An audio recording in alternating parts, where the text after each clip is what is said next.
জম্মু থেকে আমাকে যে হিরো আলম বানিয়ে দেবে এটা ভেবে আমিও একটু অবাকই হচ্ছি।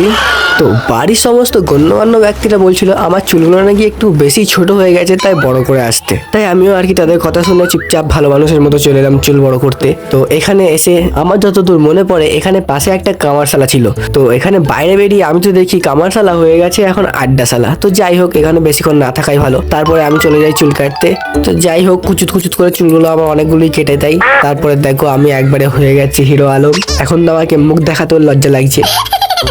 তো বাড়ি এসে আমি স্নান টান করে দেখো একদম ঝাঁ চকচকে হয়ে গেছি। আর তোমরা কমেন্টে বলো আমার এখনকার লুকটা ভালো লাগছে না আগের লুকটা ভালো লাগছিল। তো যাই হোক আমি আগের ভিডিওতে বলেছি চ্যানেলটাকে সাবস্ক্রাইব করে নিজের নামটা কমেন্ট করে দাও, কারণ আমি আমার প্রথম 500টা সাবস্ক্রাইবারের নাম এই ফ্রেমের মধ্যে বাঁধিয়ে ঠিক এই জায়গাটায় টাঙিয়ে রাখবো। তো অলরেডি বেশ কিছুজন কমেন্ট করা শুরু করে দিয়েছে। তোমরা তাড়াতাড়ি কমেন্ট করে চ্যানেলটা সাবস্ক্রাইব করে দাও। দেখা হচ্ছে নেক্সট ভিডিও। ততক্ষণ পর্যন্ত বাই বাই।